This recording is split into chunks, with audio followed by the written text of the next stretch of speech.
Nous en venons maintenant aux porte-parole des groupes et la parole est à Monsieur Rudissal pour le groupe UDI pour 5 minutes.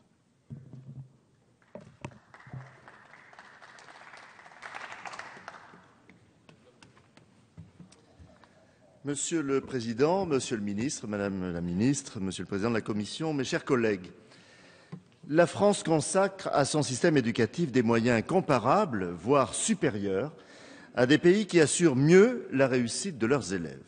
C'est ce que nous rappelle le récent rapport de la Cour des comptes intitulé « Gérer les enseignants autrement ». Ce constat était une formidable occasion de construire un budget innovant.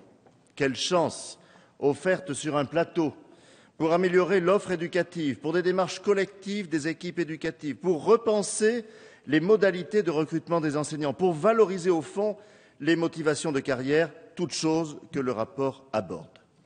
Bref, ce rapport dresse les conditions indispensables à la reconnaissance des missions multiples et complexes des enseignants qui les placent au cœur du projet républicain.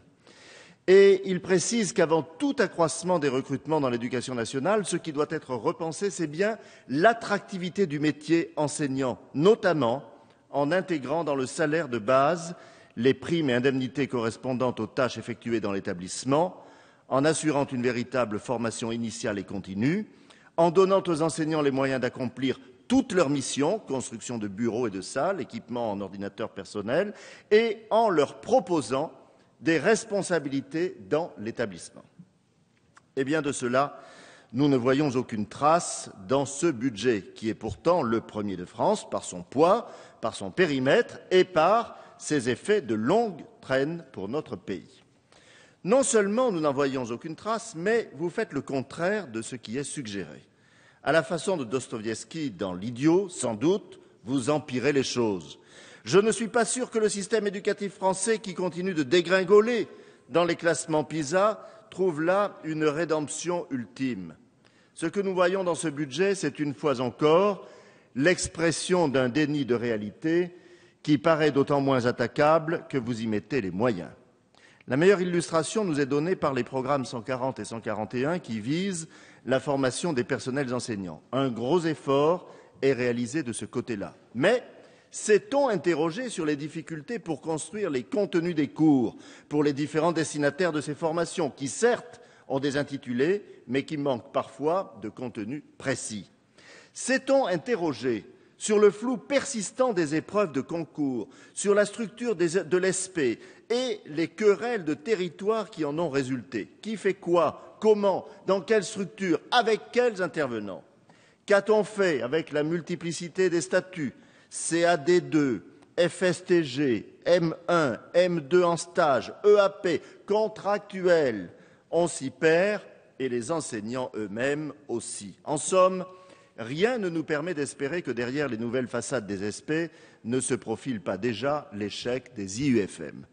Et puis, vous répétez pédagogie, pédagogie, pédagogie à la façon d'un érudit. Mais il me semble que vous en avez oublié le préalable fondamental, le socle. Qu'est-il devenu ce socle qui modestement s'intitulait de connaissances et de compétences sans évoquer la culture? Il était dans la loi et paradoxalement depuis la nouvelle loi dite de refondation, il en est sorti.